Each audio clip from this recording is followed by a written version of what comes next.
Good morning, everyone. Good morning, ma'am. Good morning, ma'am. So, Good morning, ma'am. yeah,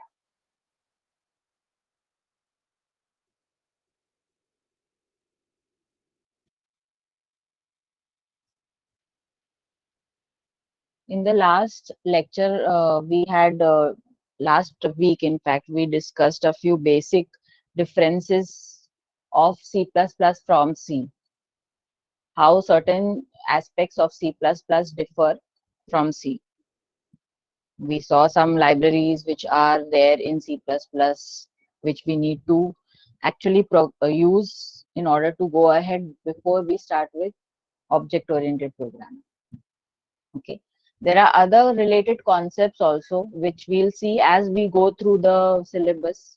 So as we tackle each and every aspect of object-oriented programming, we'll be looking at those extra features which will come along. So there are other features also which are there in C++, which we'll be using as we do the programs. Okay. So without wasting much time, today I'll be starting with the object-oriented aspect of C++. So in the first lecture, I already talked about an introduction. I gave you a short introduction on object-oriented programming, right? So just do a sort of a revision and then we'll start with the actual syntax. So what is object-oriented programming?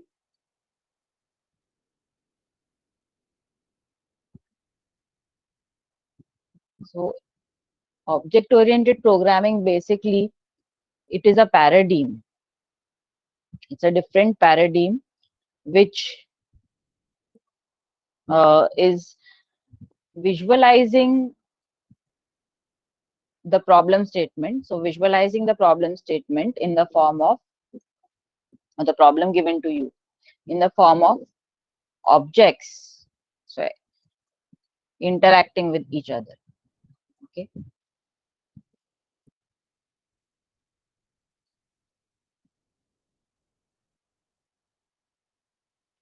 So whatever problem is given to you, the entire scenario that is given to you, you start visualizing that scenario in the form of objects. So everything that is there in that scenario, you identify the objects which are there in that scenario, and then you go ahead with the writing the program for it. So that is the object oriented methodology. So for example, if some scenario is given to you, for example, you want to model or you want to program for a web portal, okay, related to e-commerce, an e-commerce business, right? Like for example, you have this kind of, and there are so many e-commerce portals. Consider Amazon, or you consider Flipkart, or any such. Okay. So in this case, if you go for the traditional way that you have seen so far, that is your procedural approach, what will you do? You will start thinking of all the functionality that you want to provide, right, to the user through your web portal. All the functionality that you need to provide, that you'll be thinking of. So for example, suppose consider you're designing for some Amazon kind of a scenario. So what kind of functionality you will be providing? Yes, you can Asking the volunteer. user options to buy, Okay. So buying options, buying options. Okay. What else? payment options, Payment options. variety of products, like what kind of products do they want So choices. display products, right? There'll be some functionality which is going to display the products, right? There could be some other functionality like suggesting some products which are available on the portal. based on the previous history or something like that. Okay, so you will think when if you think of developing an application for this particular example using the procedural approach, you will think of all the functionality that you can offer, you have to offer, and you will characterize everything in the form of the functions pertaining to that. So buying options will be a function, payment options will be some function, displaying products will be some function, suggesting product will be some functions, and so on and so forth. Okay, but since this scenario that I have given to you, it is of a huge e-commerce portal, so in this case it will be very difficult for me to you know organize this in this approach, because I do not know which function is pertaining to what. I mean, I have to have so many, I'll be having so many such functions and sub functions, because I have just identified the major functions so far, but there'll be so many such small functions, small functions which will be there written together in order to realize this application. Okay. So a better approach is to think of everyone that is coming to this portal as different entities and relating the functions to those entities. Okay, so what you do is you think of whatever entities are going to interact with this particular portal. So first of all, the main entity that you will have is the customer, right? You will think of customer. Customer is one entity. What else? There will be people who are going to use Amazon for selling. There'll be sellers, yes or no? There'll be sellers who are going to display the products, who are going to sell the products, right, via Amazon. Yes or no? Then whatever is specific to products that I can identify as a separate entity, that is a product. The product also is an entity. Yes or no? So what I do is I divide this, I think in terms of only entities which are there, and whatever functionality is related to that entity, I will tie it along with that entity. So I will put it along with that entity. For example, the customer will have the function of buying. Okay. Customer will also have some credentials, right, to log into the system. So customer will have login function, login, right, and so on and so forth. Similarly, sellers will have something where they'll be able to upload their data on the portal. So upload products, okay, upload details. They will also have some account. So there'll be some account for the seller as well, and it's a huge scenario. So there'll be, you can think of n number of such functions to actually realize it. It's just an example, but to make you aware of why this kind of a strategy is very, very important in the real world scenario. And product also will have something. So product will have some features, or the category, some class or type. Okay, and then there'll be some price, right, and so on and so forth. And there'll be some sort of interaction, because among these entities, right, these entities actually, so customer is going to buy the product, right, seller is going to upload the product, right. Such kind of relationships are going to be existing amongst the entities. So these entities have a term called objects. Okay, so the entities are called objects. Okay, and you see how that scenario has changed. So everything earlier was listed down in the form of functions without bothering about who is going to use it, that function, right? Now what you're doing is you are making the system more systematic. You're characterizing the system in the form of objects, and for each object you are identifying what kind of functionality is associated with that object. And of course there'll be some kind of interaction between the different objects of the system. So there'll be some kind of information exchange. Okay, so this is the idea of object oriented programming, which helps you to model the real world more closely. Okay, so it is a more systematic approach. You can say it is a more systematic approach. It deals with a high level design. So it's a kind of a design, right? So it is a kind of a design which makes it very systematic to deal with real world scenarios.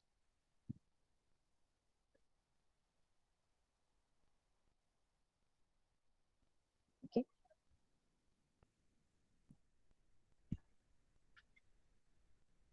So this is the idea of object oriented programming. So in case of object oriented programming, you visualize the system in the form of objects, right?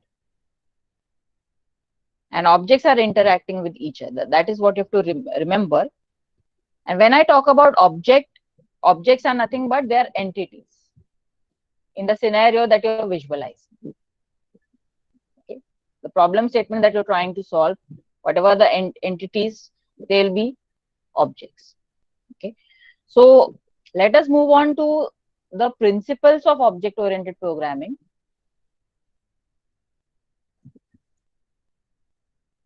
So what are the principles of object oriented programming? So whatever we saw in the first lecture, these themselves form the principles of object oriented programming. So the principles are abstraction. I'll just list down them. The principles: encapsulation, inheritance,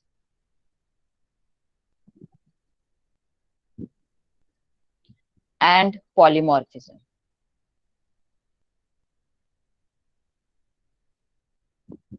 Abstraction, encapsulation, inheritance, polymorphism. What do you understand by abstraction? Anyone? Giving the object a property, any amount of properties. Abstraction is basically, so let me give an example. So when you're considering some object, for Ma'am, example, yes. yes. So when we run a program, Hmm. we to write the program we often use several functions because it is easier for us to write. But those functions are not exactly required by the user. So those functions are sort of hidden from the user. So that is abstraction. Okay, good. That is in terms of a program. So let me give you an example. So suppose you are thinking of an object like a car. Okay. So in this case, you are, as an end user, you are only bothered about how to, make the car work and drive it. You are not bothered about how the car is constructed internally, right? You are not bothered about the internal design of the car. You are only bothered about how to use it, how it was designed and how that machinery works internally, what kind of circuitry is there. You are not bothered. Okay. Consider another example, like for example, your TV. Okay. Again, as an end user, you do not bother about what goes inside, right? Now there are so many different kinds of television sets. Earlier it was a very, complex kind of a device, right? Nowadays it is becoming more and more compact. The designs, even you can talk about PCs, your laptops or your mobile phones. The design, the internals have changed. Okay, but you are only bothered about what the functionality is. You just want to watch that, your favorite series, web series or something, or some movie, some favorite movie on the TV, and how to change channels, by using the remote.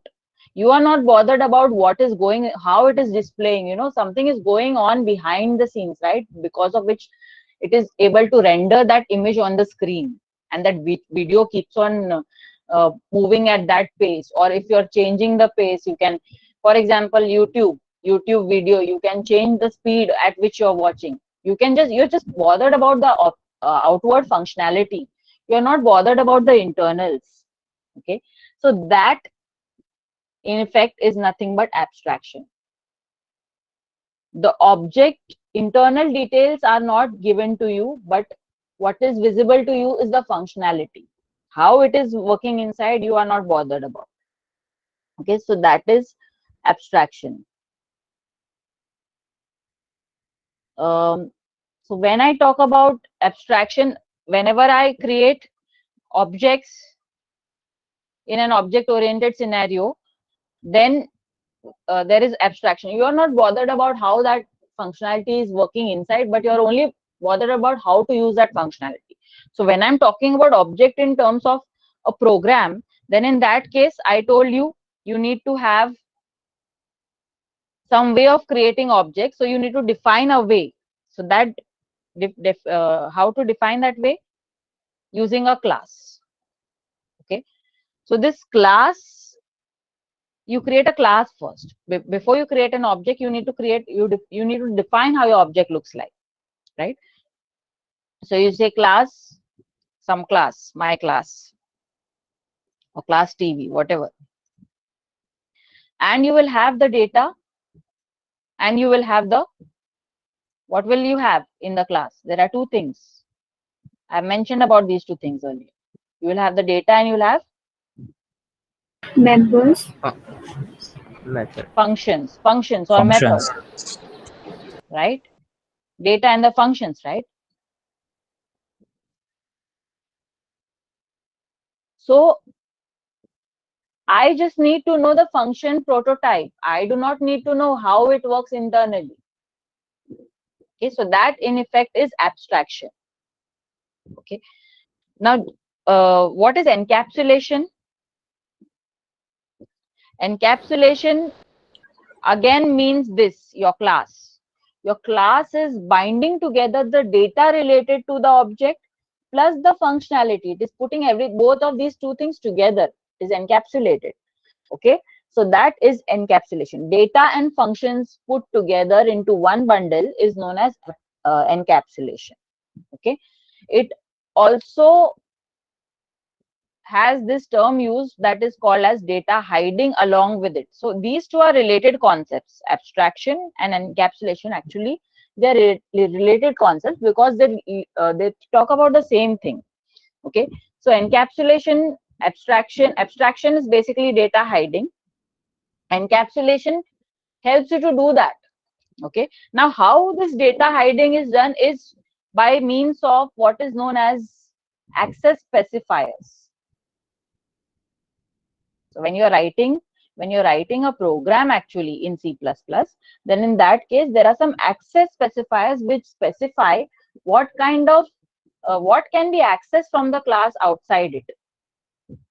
Okay, so this class, something can be accessed outside this, something cannot be accessed. That depends on the access specifier which is mentioned. That we'll see what it means. Okay, so these two go hand in hand, abstraction and encapsulation.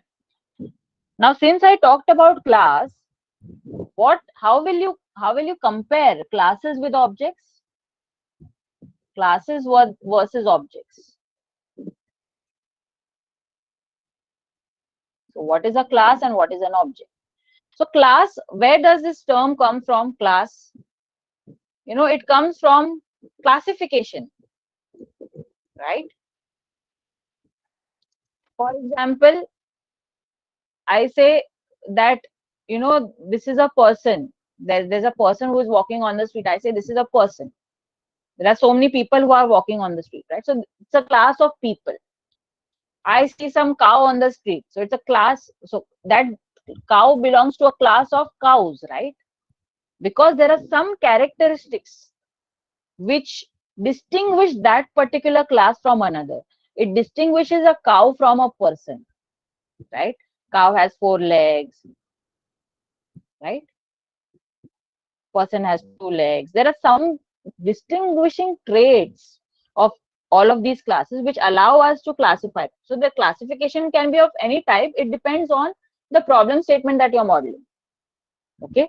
So if I'm talking about our college, I can say everyone is a person, right, in the class, in the college. But I can also do a kind of a classification, like I can say there is a class of students and there is a class of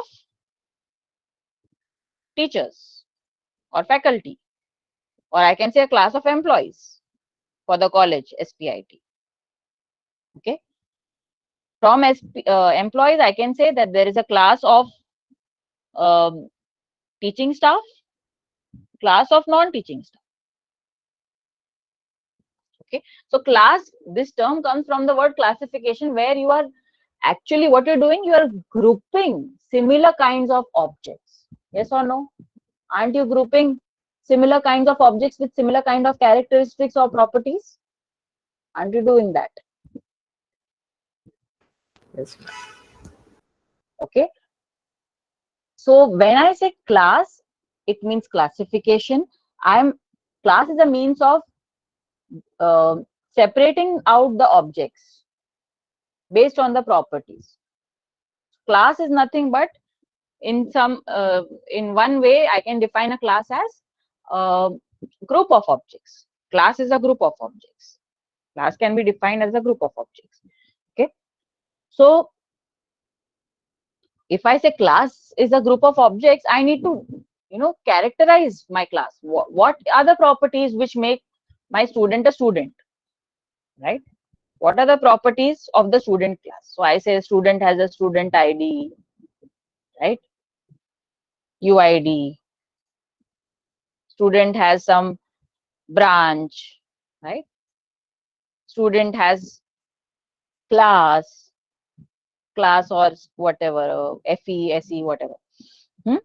Year, or you can say year, just not to confuse the terms class, this class with this class. Let us call it year, and so on. Okay. So when I say a student class, I need to exactly define what are the properties which I need to look at while modeling my system, right? Similarly, I also need to define what are the functionality that I need to provide to the student. Okay. Or what kind of functionality should be associated with this student class. So I can say that I need to find the GPA of the student. Okay. Or I need to find the percentage marks. This kind of functionality I need to associate. So whatever is associated with the student, that will be in the student class. So student class will be the data related to student plus the functions which are related to student. That data, functions which are related to the student data. Okay. So this is about class. So basically I can say that a class is nothing but a template for designing objects. Okay, so I have student 1, 2, 3, 4. Right? So from your class, you have Shrutiman, you have Namita, you have Devashish. All these are students. These are objects. You are objects of class student. Right? So class is a template. Class is a template or a definition. Class is a definition or a template.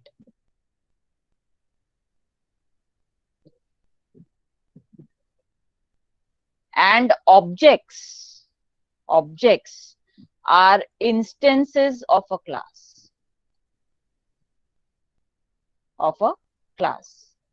An object is an instance of a class. Okay. So these definitions you should know. What is the difference between classes and objects? Okay. Now that we understand this, two more principles, that is inheritance and polymorphism. What is inheritance? I explained this earlier also. What is inheritance? when a particular object uses The a mechanism of. Go ahead. One class deriving property Hmm. from another. Yes. So superclass subclass relationship or parent child relationship, right? So there are some common properties which are present. For example, the diagram that I've drawn here. So person, student, employees, teaching, non-teaching. In fact, this kind of a hierarchy is an example of inheritance. So whatever is common to a person is there in a person, in the person class, to both student and employees. For example, name of the student has a name, employee has a name. So that will be in person class. What are the additional properties which are added? What is the additional data that is there that makes the student a student? That will be maybe the marks, the UID, something like that. Okay. For example, employees will have some other properties like salary. Right? Student will not have a salary. Employees have a salary. So that is distinguishing an employee from a student. Correct? So inheritance basically is a superclass, subclass, or a parent-child relationship. Okay. So this, as you can see in this example itself, it is clear that inheritance comes into picture in the real world scenario. So whenever a complicated real world scenario is given to you, there will be such relationships where there'll be there'll be some common class, and from there you will have derived classes. Okay, so this will come when you are modeling such kind of a scenario. It's very, very important to model the real world closely, this principle of object-oriented programming. And what is polymorphism?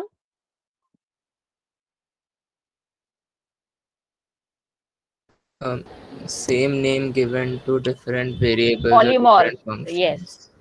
So same name given to one name, many forms, right? One name, many forms. Morph is a form. It is one name, many forms.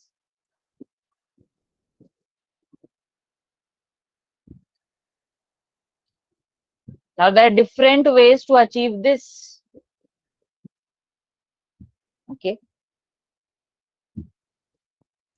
This different ways to achieve this. This property basically we'll be looking at more closely where we see the different types of polymorphism which are available. Okay. One such I have told you about, method overloading, right? The function name is same, but what is different? The types of parameters are different, right? So that is one example of polymorphism. There are other ways of in which polymorphism exhibits itself. We will see that this is a little difficult to understand right now, this concept, but this is also one of the principles of object-oriented programming. So these are the four important principles of object-oriented programming which you should never forget: abstraction, encapsulation, inheritance, polymorphism. Okay. So with this theoretical background, let us see how to actually write the code related to a class. So let me define a class first of all. So for just starting the discussion on defining classes in C++, let us take a very simple example. Let us say that I want to design a class for modeling a circle, a shape, any shape. So let me say I have to model a circle. Okay. So what is the exact syntax for modeling a circle that we will see? So first of all, before we write the actual C++ code, let us see what will be the data related to circle, what will be the function. So what will be the data? Radius, The radius. What the will be the center, functions? Okay, center also could be, but let us make it simple for now. The radius. Okay. What could be the functions or the area, method? Area parameter. Area. circumference, Okay, area circumference or area perimeter, right? Circumference is the same as perimeter. Okay, so these are the methods. This is the data. Okay, so now let us now understand one thing. Whenever I know this, for this I need to create a class. This is my data. These are my functions, or these are my methods. Now, when I say that I want to design this kind of a class, I need to specify two things: which of my data is actually accessible, what is accessible from outside and what is not. So, in general, the typical way of writing a class is the data members. The data members are private. So, outside the class, I cannot directly access it. I cannot directly access it outside. And I'll tell you what it means. And the functions or the methods are public. Okay. So what did I tell you about this? These are actually called as access specifiers. So whenever I am designing a class, I need to specify the access specifiers, which of the elements of my class are private, which are public. Okay. Generally, the data of the class is hidden. It cannot be manipulated. It cannot be changed from something which does not belong to the class. Okay. If I want to change, if of course I need to change the data, otherwise what is the use? Data has to be changed, right? If the function, if a circle is there, I might want to change the radius of that circle object. I might want to change it. I want to set it, because I'm just specifying its radius, but I need to set it, right? So from outside, I need to change it. Outside the class, I need to change it.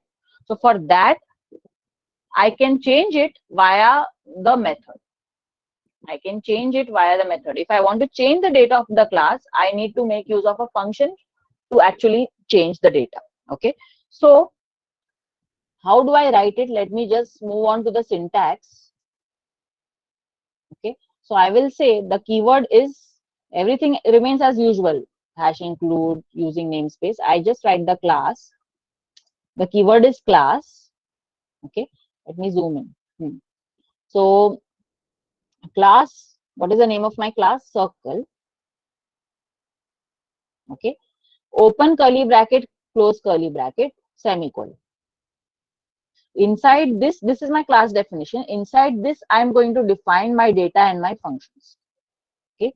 So what do? I say my data is, first of all, what is my data? So it is radius. So it is float radius. Fine. And my data is supposed to be private. So I write, how do I do it? I write a label. So this is a label, private. I say private colon. So whatever I've written here, this is the access specifier private that will make this as private. Okay. The data member is private. Now my member functions, the functions, that methods that are there, they are public. So I write the access specifier public. And here I will write my area function.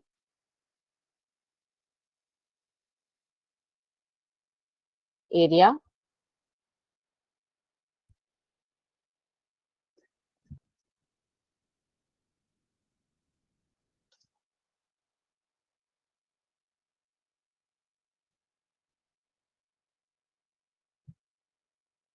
Right.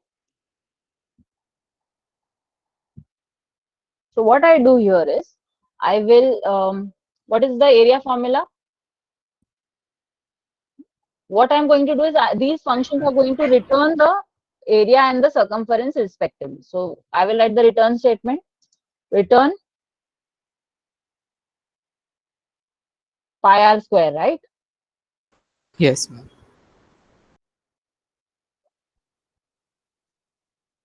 Into radius into radius. Okay. And this will be 2 pi pi. r, right?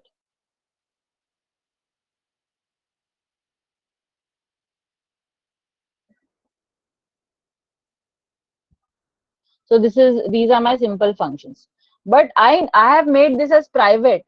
Okay. So I need to also, so what, how do I do? Okay, this is the class. This is my class.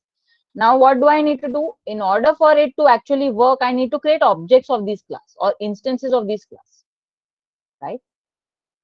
Do you remember structure? We used to create a structure and then we used to create variables of type struct. Yes, ma'am. On similar lines, what we do, we create a class and we create variables of type class. Okay. So how to do that? We simply say circle,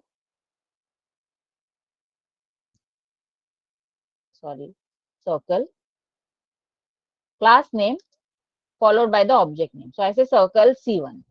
C1 is an object of type circle. So this is the syntax for creating an object. Okay. But this object is currently uninitialized. So I need to, how do I initialize? I need to actually provide the data to it. Then only it will take, be an actual circle. So what do? I can, to initialize this, I need to actually make use of the dot operator. So I say C1 dot. Okay. But C1 dot what? C1 dot some method or some function. Okay. Why? I can write C1 dot radius. I can write C1 dot radius equal to 5. I can write this.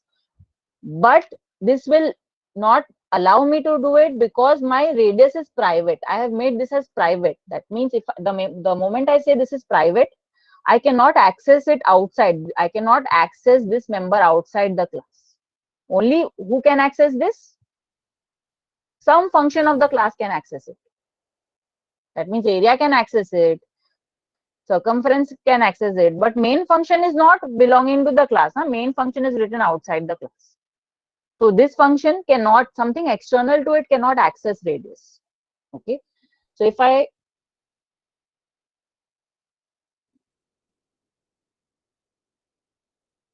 I run this, what is happening? See what is the error? Can you see? Can you see this error? Yes, ma'am. Radius is private within this context. So you are not allowed to access this. Line number 21, it is showing the error. Okay. On the other hand, if I remove this private, if I remove it from here, okay, and I put it here,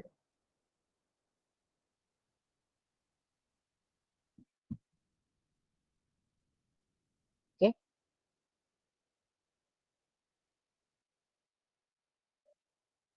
so then it is running. Because why? Because now I've made it private. So suppose I write this kind of an initialization and I do a cout C1 dot radius. Okay, so it will print 5. Are you getting it? Why? Because it is public. I made it public. See. Okay. But that is not going to be the case. This is not going to be the case. So what should I do now? My data will always be hidden. It will be private. It has to be protected from the outside world because data is a very important part of my application. Data should not be accessible outside easily. Okay. So what do I do? Again, I'll put this back. Remove this from here. For this purpose, I need to have some method with me which is going to allow me to manipulate the radius. So that method is known as a setter method. I need to have a setter method. Okay, so I define a method set radius. Okay, this is my setter method. I need to instantiate it, right? So I say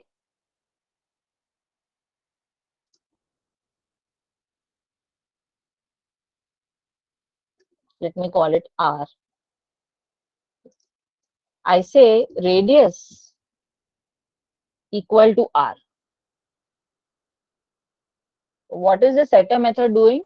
It is taking one parameter of type float only because my radius is float. I'll give it some other name for now. Okay. This parameter is going to instantiate my radius. So this is going to say radius, whatever radius is there, that of this particular object, that will be set to whatever is specified in the parameter r. Okay, what do I mean by this? This is a method. This is a method of this class. Yes or no? All these are methods. So how to call the methods? To call the methods of a Dot class, I need operator. to use the dot operator. Everything is revolving around dot operator. Okay. So I say C1 dot set radius. Okay. And then I specify 5 here. Fine. Is this allowed now? My data has become private now. Okay. So I cannot do this, right? This is invalid. Yes or no? This statement is invalid. I cannot do this. This will throw me an error. This also will throw me an error. So I cannot do this. So what do? I say C1 dot set radius. Okay. The moment I say C1 dot set radius, this method is invoked. This method is called. And what happens? This radius parameter of the function of the object's circle, C1 is given the value 5. Okay. So what is happening is, let me draw the picture so that you understand. First So of ma'am, all, sorry to interrupt, but ma'am, yes, like a public operator is passing on a value to private operator in this case. the method is actually, the public method is actually initializing the data. You cannot access it directly outside. You can access it using the function. Okay. So this is your circle is your class. Circle is a class. Okay. C1 is an object of the class. You can have n number of objects, C1, C2 up till Cn, and n number of objects you can have. Any number of objects you can have of type circle. Okay. Now C1, the moment I say C1 dot set radius, what am I doing? Each of these objects, whatever I create, are going to have radius as the data. This is having a radius. This is having a radius. This is having a radius. Okay. So when I say C1 dot set radius 5, I say that this radius is initialized to 5. This object's radius is initialized to 5. Okay. Suppose I want to create another object. Suppose I create another object C2. Okay. I can also initialize its radius. I say C1 dot set radius 7. Okay. So what has happened now? For my second object, the radius has now become 7. Okay. So I am not, what I have done is, by making this as private and creating this setter method. This is called as a setter method.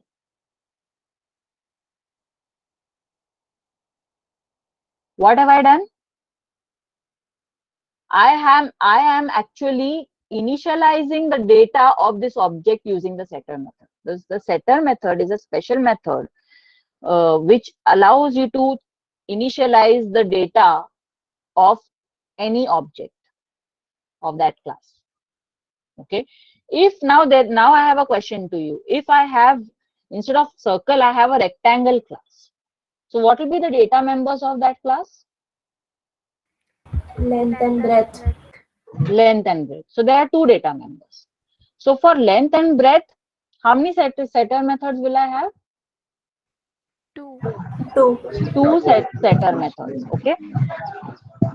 So can you write? Yeah. Can you write a single function for setting all the members? Yes, ma'am. You just have to define the variables inside the brackets.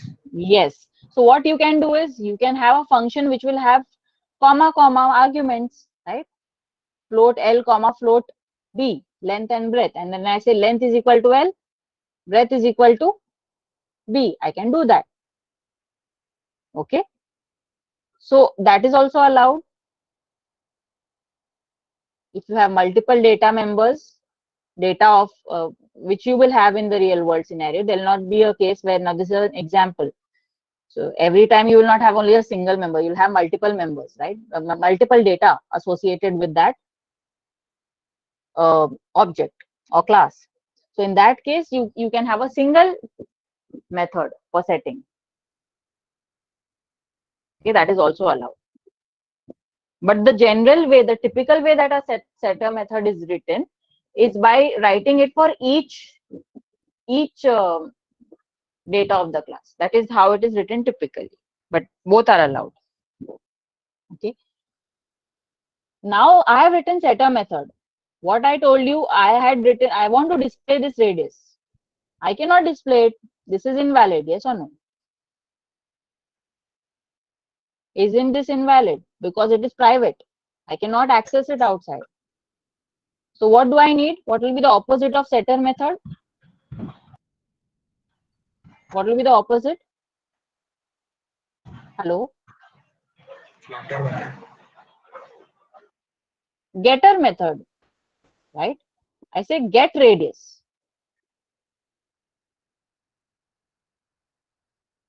And the return type of this getter method will be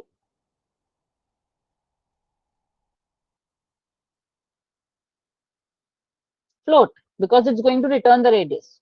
So return radius. Okay. So this is my getter method.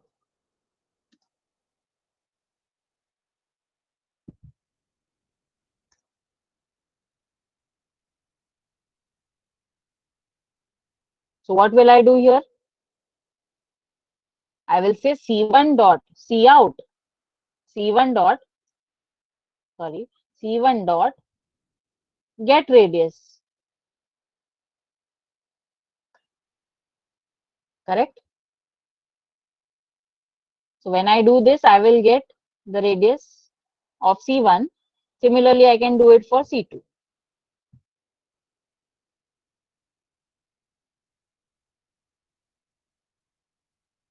So 5 and 7, 57, 5 and 7. I have not written a new line or space. That is why. Huh? So I can write a new line, endl, and then I write that. Okay. So in that case, it will work. 5 and 7. Fine. Now I can use any of these methods, area and circumference, to find the areas and circumference of these objects. Okay. So this is how you have defined a very simple class called circle with setter method, getter method, and two more functions which are provided by the class, that is area and circumference. So you can just call C1 dot area. After this, endl you write and you say you want to find the area. C1 dot area. Okay. And you can print it, and similarly C2 dot area or circumference you can say.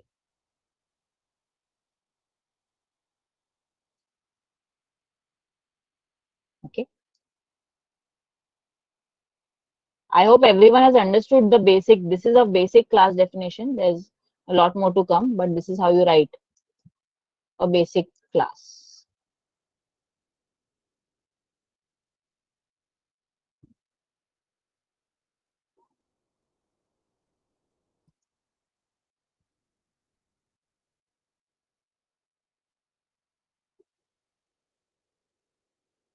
Right?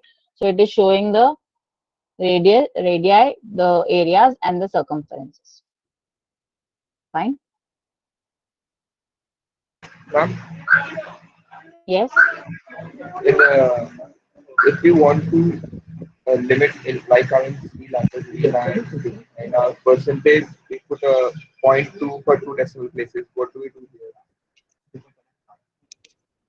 Okay. So for that, you will have to use some of the function which is available, because that percent point f is not available here. So there will be some functions related to that. See, all that I'm not going to discuss much in detail. You have to look around for that kind of the basic, very small, minute details will not be discussed. This also takes a lot of my time. Okay. All these minute details, please do explore beyond the class. This is a lab course. You're meant to explore more.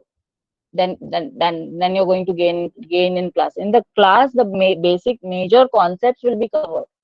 All the minute details cannot be covered in such less time. Okay, I've given so many links. Have you gone through the links? Have you started going through the links at least? Last time I've given you a set of links.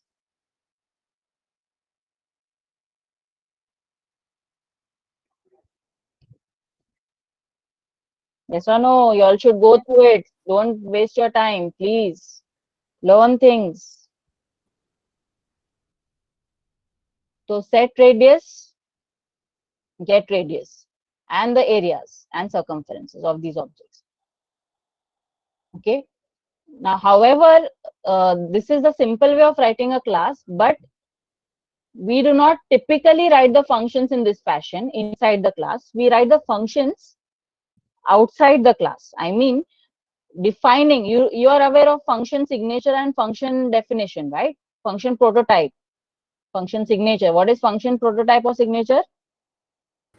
Just the function name and the data type of its return value and parameters. Semicolon.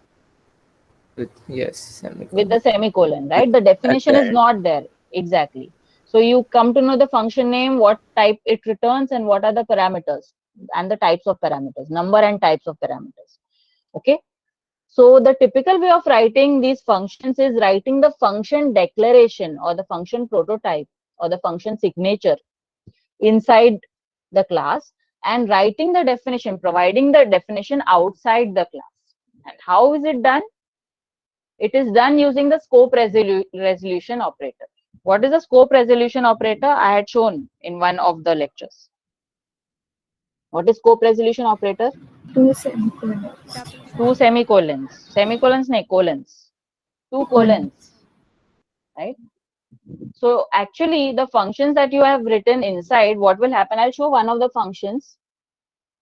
For example, this. You will simply write float area and put a semicolon, right? This is the function prototype.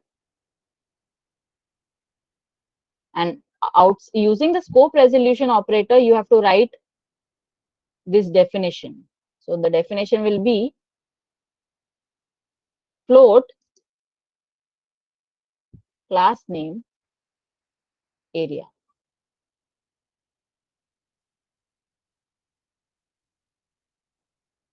Okay.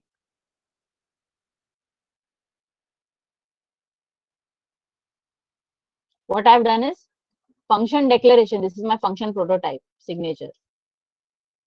Okay. And this is my function definition. This is my definition. For which function? For function area. The syntax is this. You write the return type of the function. Then you write in which function, in which class it is. It is in the class circle. So in the scope of class circle, function area is supposed to be a function of the class circle. So it is in the scope of class circle. Okay. Then you write the colon operator, the scope resolution operator, and then you write the function name area. Okay. Then you write the function name area. If you have a list of parameters, you can write them here. So it will, suppose you have something like float a comma b, so it will be float a comma float b. That entire signature will come here. But in our case, area is not having any parameter, so I have not put any parameter. Okay. And then you write the usual definition like you write your definition. So you write your entire body of the function, and in this, the function is very short. It is short and sweet. It is written this formula. This is simply a formula. So this is the way to write the function. So if I run this, again, I will get the same output. Okay. So for circle, whatever functions we write, typically they are written outside. Okay. Now, why I'm saying typically? Because most of the functions that you write in the real world scenarios, those functions will not be very simple like this, na? Return area and simple formula nahi hoga, na? There will be some kind of loops and all. Okay. So because they are going to be having loops, So those functions cannot be written inside. The reason is because the functions are inline functions. There's another term. These functions, all these functions that I define inside the class, they are known as inline functions. So in the next lecture, I will talk about inline functions. How are they different from the usual functions? That I will talk about, and then we'll continue with this discussion. Okay. So we'll stop here. Next class, we'll continue with this.